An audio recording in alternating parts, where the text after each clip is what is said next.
Hello, good evening, everyone. Goedenavond. Hello, good evening, everyone. Goedenavond. Welcome to this press conference following the informal leaders' retreat. The meeting just ended. President Costa and President von der Leyen will deliver some press statements, and then we'll have the time to take some questions. President Costa, you have the floor. Good evening. Today, the leaders held a strategic brainstorming on Europe's competitiveness, on how to build a more competitive and resilient economy that will promote our prosperity, create high-quality jobs, and ensure affordability. Today's discussion in Bilzen brought a new energy and a shared sense of urgency around that objective. And most importantly, today we paved the way to agree on concrete actions in the March European Council. First, there is unanimous agreement to continue to push ahead with our ambitious simplification agenda as developed in the Ursula's recent letter to the leaders. Second, the leaders accepted Enrico Letta's challenge of moving from an incomplete single market to one market for one Europe. This is urgent and must be done in 2026 and 2027. Also, we all agree with the importance of moving forward quickly this year with a 28th regime for companies to make sure that our companies can operate seamlessly across our 27 member states with a simple and single set of corporate rules. Third, I heard agreement that in some sectors, like telecom, we should allow for a degree of company consolidation to achieve the necessary levels of investment and innovation. This should be part of a kind of social contract to ensure that the consolidated companies do invest more and do innovate more. The leaders want truly European champions to emerge in strategic sectors. To the ongoing review of merger guidelines plays an important role in this. Fourth, on electricity prices, the energy transition remains the best long-term strategy for Europe to achieve strategic autonomy and lower prices. But we need pragmatic solutions in the meantime, concrete solutions that focus on specific challenges of member states and some industrial sectors. Working closely with the European Commission, we will look at concrete measures in our next European Council in March. Fifth, on protecting strategic industries and reducing dependencies, there is a broadly shared understanding about the strategic importance for Europe to protect and reinforce certain sectors. I heard being mentioned defense, space, clean tech, quantum, artificial intelligence, as well as payment systems. We will map and identify our dependencies and tackle them through a diversification strategy. And on European preference, I feel that there is a broad agreement on the need to use it in the selected strategic sectors in the proportional and targeted way, after in the depth analysis to identify where is necessary and useful. Sixth, there is unanimity that Europe is open for trade and that an ambitious and pragmatic trade policy focus on diversification is in our collective interest, and we need to continue to support the excellent work made by the European Commission. Finally, no question about it, Europe lacks investment. There will be no competitiveness without more investment. Our focus today was mostly on how to mobilize private investment. And I was pleased to hear an unanimous support to accelerate the savings and investment union. Europe needs a single and efficient financial system which can better turn European savings into investments in Europe. But public investment will also play a decisive role. And here we need to have a conversation about the role of European instruments in the context of the multi-annual European budget MFF. negotiations, MFF, but nobody knows what is MFF. Okay, the multi-annual budget of the European Union. Let me conclude by recalling the ultimate goals of all our efforts: economic growth, industrial innovation, quality jobs, affordability. Now, we will turn the results of today's discussion into concrete commitments and timelines in the European Council in March. After that, we will focus on delivery. And let me be clear, in 2026, Europe will deliver.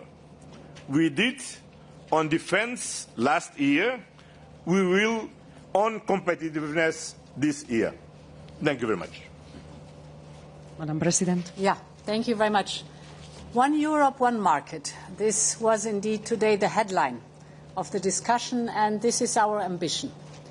One Europe, one market. We want to be there at the end of 2027. We had an excellent discussion with the leaders today on the broader topic of competitiveness, and indeed, to answer to this ambition, we have agreed that next European Council in March, I will present a One Europe, One Market roadmap, an action plan that shows very detailed what are we going to do with timelines, with targets, and with a clear limit of time also to deliver. And the ambition is that we will have this document committed and agreed by not only the Commission, but also the two co-legislators, that is the European Council and the Parliament. We have more or less 5 building blocks for this One Market Pact. The first is indeed reduce administrative burden. So this has different layers, and it has, of course, the European level, but also the national level. First of all, it was important to acknowledge 10 omnibuses are on their way. 3 have arrived at their destination, but 7 are still on their way. So we need now the co-legislators really to speed up to bring them over the finish line, because this means 15 billion euros of cutting red tape for our companies, for our economy every year. Second, we will, after having done the omnibuses, and more will come, do a deep house cleaning on the acquis, present on this one a plan with first proposals. I said we will look at all levels. We have to crack down on gold plating. Gold plating are these extra layers of legislation, European legislation, but done individual by member states, so that as an effect you have European legislation, but 27 different realities in the member states. We want to crack down on this gold plating. This means less directives and more regulations, because a regulation sets one clear goal for all 27. And my ask is and was to the co-legislators to propose and accept only strictly technical delegated acts or implementing acts. We have too many delegated acts and implementing acts, and these should only be technical definitions. We will introduce sunset clauses for laws so that we also have a certain time after which there's a sunset clause on a law, and the legislator can decide on whether to continue or change completely the law.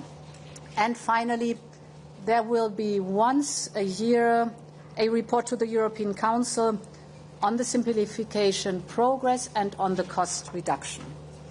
That's a simplification. Second building block is building one market.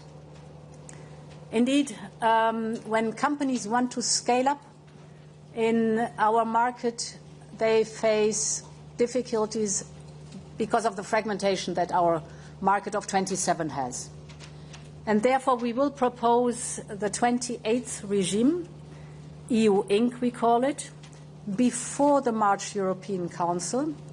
This is the principle that wherever you are in the European Union, you can digitally, within 48 hours, have an EU Inc. You can operate it completely digital, and it is one single and simple rule across the whole European Union, therefore the 28th regime. We also agreed building one market that not only needs to be there, the 28th regime, but also the savings and investment union, to have one deep and liquid capital market. And here we agreed that we want to be done with phase one of the savings and investment union. That includes the market integration, the supervision, and the securitization by June. If there is not sufficient progress by then, we will consider to introduce enhanced cooperation. That is that at least 9 member states, if they want, move forward faster and decisive to be more ambitious. The enhanced cooperation theoretically is also very interesting for the 28th regime because you can make it more ambitious. And if not all 27 immediately want to move on the 28th regime, we could go into the enhanced cooperation. Get me right, I preferred by 27, but it's these two enormously important building blocks that really have to advance now, and therefore there is, as a fallback option, potentially the enhanced cooperation. We need European champions, and therefore the merger guidelines. The draft will be presented in April, then comes the consultation with the member states, but we are very clear that we need European champion, that is merger guidelines that allow for the global market and not only for the European market. And finally, we will present the Industrial Accelerator Act, including a European preference before the next European Council for strategic sectors on the basis of solid economic analysis. The third pillar is building one energy market. Here, on one hand, we have to strengthen the infrastructure, mainly also the grid and the cross-border energy. The grids package is on the table of Council and Parliament. There are two in our roadmap for one market. We will have a timeline set for the grids package to be done and to be agreed. We will implement European energy highways. The first energy highway has just been agreed. That is the Bornholm Island with the Baltic offshore wind, now connected to Denmark and to Germany. A huge improvement of offshore wind that was initially only national, but now can be used as European resource of energy. So infrastructure is one part. The other part is the market design. Here we had an intense discussion about the effect that, on average, if you have renewables last year, they cost 34 euros per megawatt hour. Nuclear cost 50 to 60 euros per megawatt hour, and gas cost 100 euro per megawatt hour. And the discussion is intense. Why our merit order system in the very end takes the most expensive resource, and this is the price-setting mechanism then. We did not come to a conclusion. I want to be very clear on this one. But to the next European Council, I will bring different options and findings on whether it is time to move forward on the market design or whether we are still good on this market design. And we will come as planned and as it is in the law with an ETS review. Fourth pillar is the digital. We agreed again here, the Digital Networks Act. You mentioned the telecom merger possibility. That's in this DNA, Digital Networks Act. It's on the table. We will have timelines in the roadmap so that it moves forward rapidly. The same goes for the European Business Wallet. That will make it possible that you have a unique digital identity and a single channel of correspondence as company with governments and with all 27 governments in the European Union. An enormous step forward on digital simplification. Here too there will be, as of March, a timeline to proceed. And finally, looking forward, there will be the proposal for tech sovereignty package. This includes a CHIPS Act 2.0, a Cloud and an AI Development Act. Last point on the digital, we also looked at the infrastructure that we need for high computing power. You know, we have the AI factories. We will upgrade them to ecosystems of AI gigafactories. And here, too, we discussed the enormous response that we got Europe-wide for our proposals, and this we will launch in June. Last but not least, an important pillar, this is not within the one market, but it is trade, which is, of course, of utmost importance for our market. Here, the leaders were very supportive on swift implementation of the newly agreed trade agreements. It is Indonesia, it is Mercosur, India, and Switzerland. And, of course, very encouraging to continue the work with future agreements, be it ASEAN, Gulf states, or Australia, for example. I finish here. Thank you very much. I will now open the floor for questions. The first one goes to Rob. Hello, I'm here. Rob Herbout for VRT, Belgian television. Yesterday, industry leaders in Antwerp called for lower energy prices. They want it as soon as possible, but if I understand you well, you will come with proposals for the merit order in March, with a review of ETS in July. This means that energy prices will not go down in the near future. What is your answer then to the industry? When will they go down? So energy prices have to go down. They did go down already when we see where we came from the energy crisis that was unleashed by Russia 3 years ago. But they have to go down more because they are structurally too high. Why are they structurally too high? There are two main reasons. There are other side reasons too, but two main reasons. The one is our dependency to import fossil fuels, and therefore we are dependent on the global market prices and the volatility of the market prices. And as I just said, the cheaper, more secure, because homegrown energies are nuclear and renewables that we have here homegrown, and that provide us also with energy security because it gives us independence. So the discussion is indeed, why is the system coupled to the gas prices? And we will look into that. If there is a change, of course, this will have an enormous effect on the energy prices in the very end. But I must also say a second leg is very important, and that is the infrastructure, because the cheap energy produced by low-carbon sources needs to go where it is needed, when it is needed. This is the most important principle. And with a lack of grids, with a lack of interconnectors, this cheap energy cannot flow to where it's needed, when it's needed. So full focus on that topic, and indeed the energy prices must go down. Okay, next question goes to Barbara.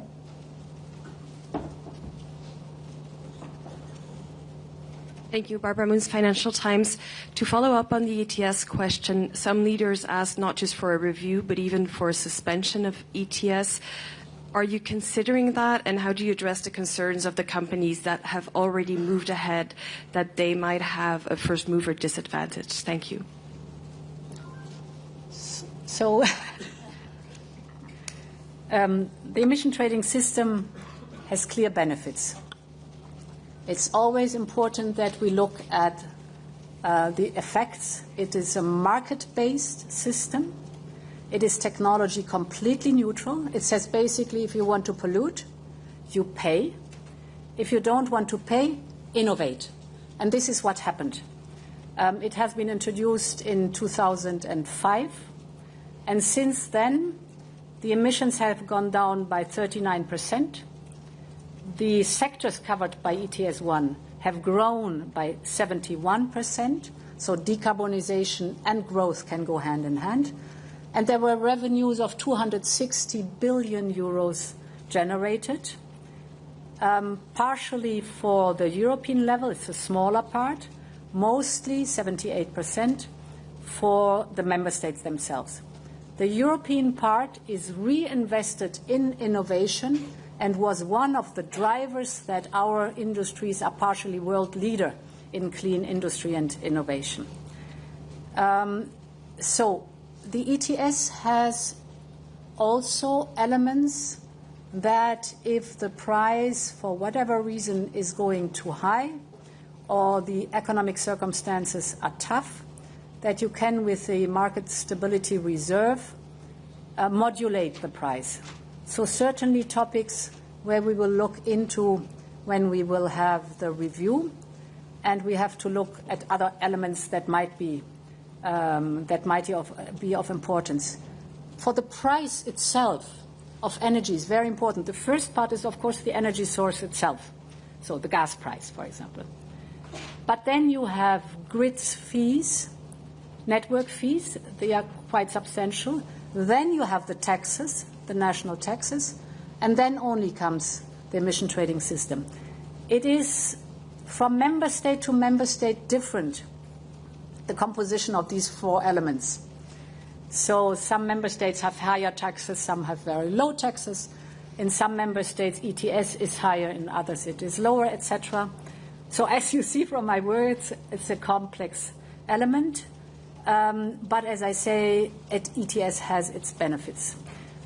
My last comment, if I may, the emission trading system created a whole industry of clean tech. And this industry is, and they were also yesterday in Antwerp, the power sector, for example, is also very vocal by saying we have invested in decarbonization. We rely on the fact that we want to be climate neutral by 2050. So we need also the reliability on your side that our investments pay off. Just to add, because need to be fair, it's true that there are some leaders who don't like ETS, but there are several leaders who like ETS and took the floor to defend the system. Then that's the reason, because we need to continue our discussion on this issue. Okay. Next question goes to Irini. Hi, it's Irini Kostaki for Cyprus News Agency. First of all, President, there's an urgency. How fast can we really do things, and will the enhanced cooperation bring more fragmentation in the end? And a general question for both of you. As regards the single market and the 20th regime, a proposal brought forward from LETA, but we also have applicable since 2004 the European Company Statute that took us almost 30 years of negotiations to finalize. Since we're talking about simplification, why can't we just amend things faster? And we need more tools to negotiate from the beginning? Thank you. Well, first of all, I will work to avoid enhanced cooperation and to ensure that all the 27 member states agree in the common regime. This is our first goal. If it doesn't work, of course, the Treaty of Lisbon offers several solutions. One of them is the enhanced cooperation.